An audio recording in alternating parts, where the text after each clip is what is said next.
हमारे समाज के भगवान हमारे बाबा साहब भीमराव अम्बेडकर ही जी हैं।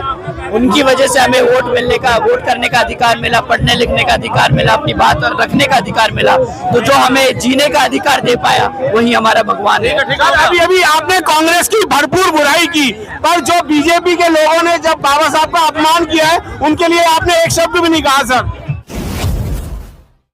आज इतनी बड़ी प्रोटेस्ट किसके खिलाफ निकली है?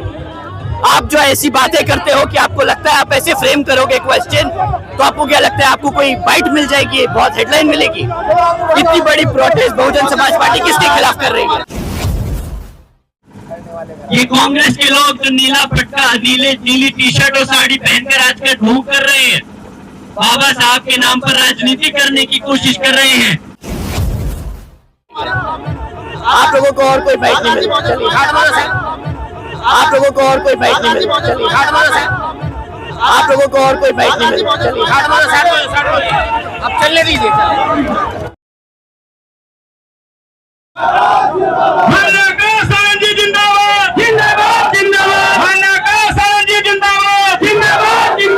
हमारे साथियों, आपके बीच में बहुजन समाज पार्टी के नेशनल कोऑर्डिनेटर, युवाओं के दिलों की धड़कन आकाश आनंद जी पहुंच चुके हैं। आप जोरदार तालियों से मैं स्वागत करें। बहुजन समाज पार्टी प्रभारी,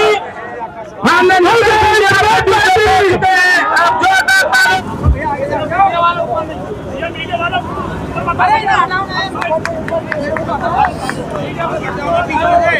मीडिया ही तो कवर करेगा, मीडिया चला रहा है। सम्मानित साथियों, प्लीज। खासकर महात्मा ज्योतिबा फूले, छत्रपति साहूजी महाराज, नारायण गुरु, पेरियार रामस्वामी जी, बाबा साहब डॉक्टर भीमराव अम्बेडकर जी एवं माननीय साहब श्री काशीराम जी को नमन करता हूँ। साथ ही उत्तर प्रदेश की 4 बार रही मुख्यमंत्री, पूर्व सांसद और लाखों करोड़ों की धड़कन और हम सबकी प्रेरणा स्रोत आदरणीय बहन कुमारी मायावती जी को भी तहे दिल से धन्यवाद करता हूं। साथियों, आज आप बहन जी की एक पुकार पर आज हजारों की संख्या में यहाँ इकट्ठा हुए और यही नहीं, दिल्ली के हर कोने में यहाँ पर हजारों की संख्या में बीएसपी के बैनर के नीचे हम सब जो आज पिछले सत्र में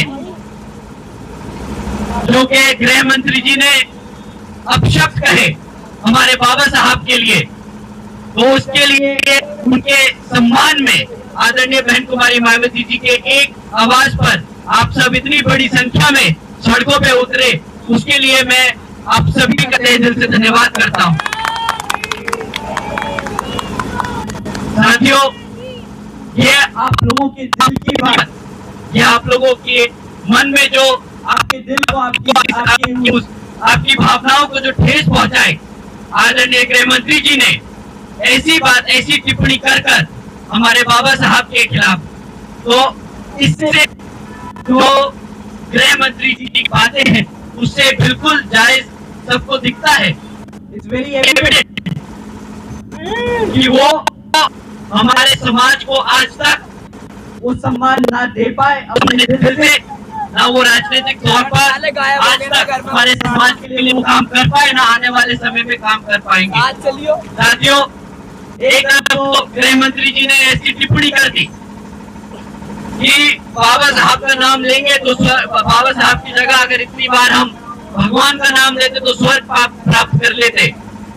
उन्हें जाके कोई समझाए एक बारी कि हमारे समाज ने बाबा साहब का नाम लिया, आदरणीय बहन कुमारी मायावती जी ने संघर्ष किया उनका नाम लेकर, माननीय साहब ने उनका नाम लेकर संघर्ष किया, तो हमें यहाँ जीते जी स्वर्ग मिला है, उनके भगवान के नाम से नहीं, हमारे बाबा साहब के नाम से मिला है। साथियों, उसी के साथ साथ उन्होंने जिस बात पे टिप्पणी करी, ये कांग्रेस के लोग जो नीला पट्टा, नीली टी शर्ट और साड़ी पहनकर आज का ढोंग कर रहे हैं, बाबा साहब के नाम पर राजनीति करने की कोशिश कर रहे हैं, इनसे ज्यादा इनके पास अब और कुछ मुद्दे बचे नहीं। लोकसभा में तो वे बेचारे कॉन्स्टिट्यूशन की किताब लिखाकर हमारे समाज को भटकाते रहे। अब जब रिजर्वेशन की बात आई तो सब कास्ट कैटेगराइजेशन में जो रिजर्वेशन की बात आई उस पे वो चुप्पी साधे बांधे रहे। उनसे एक बार भी उनसे टिप्पणी नहीं करी गई। पर जब दोबारा से दिल्ली का इलेक्शन अब सर पे है और जानते हैं कि भाई दिल्ली में हमारे समाज की क्या संख्या रखी है, कितना समाज हमारा दिल्ली में रहता है और कितना वोट परसेंटेज हमारे समाज का यहाँ दिल्ली की जनता में है, तो जब अब दिल्ली का इलेक्शन सर पे है तो फिर से बाबा साहब के नाम पर राजनीति शुरू कर दी। अब उन्हें नीली टी शर्ट दिखाई दे रही है, अब उन्हें नीली साड़ी दिखाई दे रही है, अब उन्हें बाबा साहब का अपमान दिख रहा है। 70-75 सालों से जब तक ये राज करते रहे तब तो बाबा साहब को इन्होंने सम्मान नहीं दिया, तब तक तो इनको नहीं लगा कि बाबा साहब का जो कॉन्स्टिट्यूशन है उसको पूरी तरीके से इम्प्लीमेंट करे, रिजर्वेशन को लागू करे। पर अब जब इनकी मजबूरी बन गई है हमारा बहुजन समाज, तो इन्हें बाबा साहब याद आ रहे हैं। इन्होंने तो फैशन स्टेटमेंट बना ली, इन्होंने तो कांग्रेसियों ने तो फैशन स्टेटमेंट बना रखी है कि भाई जब भी कोई इलेक्शन आए तो नीला कपड़ा पहन लो। अभी तक इन्होंने कॉन्स्टिट्यूशन की किताब लेके घूमे, अब इन्होंने टी शर्ट और वो पहन लिया, साड़ी पहन ली नीली।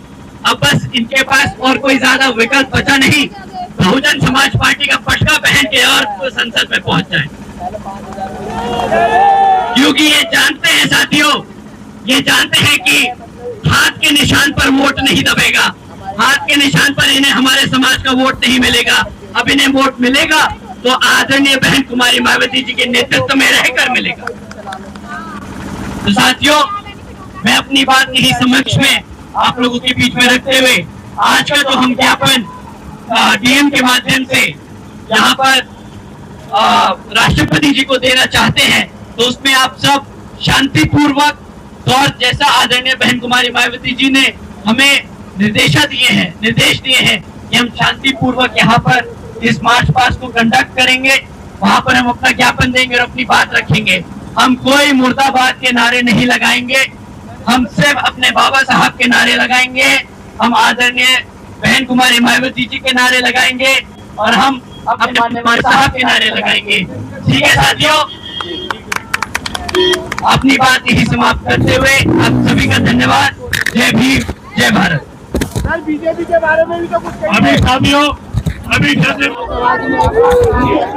सर, हमारा क्वेश्चन ये है कि अमित शाह ने जो अभी भगवान की बात की है और बाबा साहब का निरादर किया है, उसके लिए क्या कहना चाहेंगे?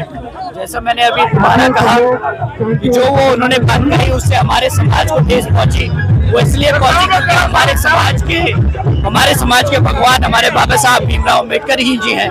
उनकी वजह से हमें वोट करने का अधिकार मिला, पढ़ने लिखने का अधिकार मिला, अपनी बात और रखने का अधिकार मिला। तो जो हमें जीने का अधिकार दे पाया वही हमारा भगवान है।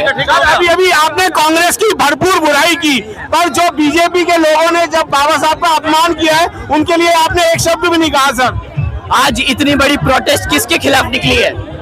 आप जो ऐसी बातें करते हो कि आपको लगता है आप ऐसे फ्रेम करोगे क्वेश्चन तो आपको क्या लगता है आपको कोई बाइट मिल जाएगी, बहुत हेडलाइन मिलेगी? इतनी बड़ी प्रोटेस्ट बहुजन समाज पार्टी किसके खिलाफ कर रही है? आप लोगों को और कोई बाइट नहीं मिलेगी।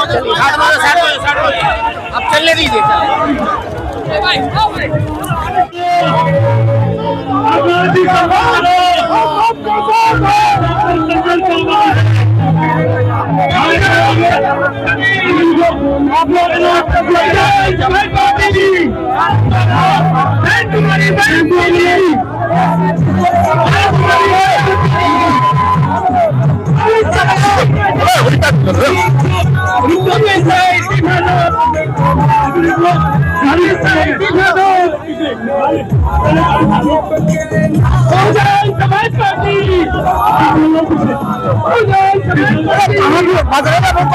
मैडम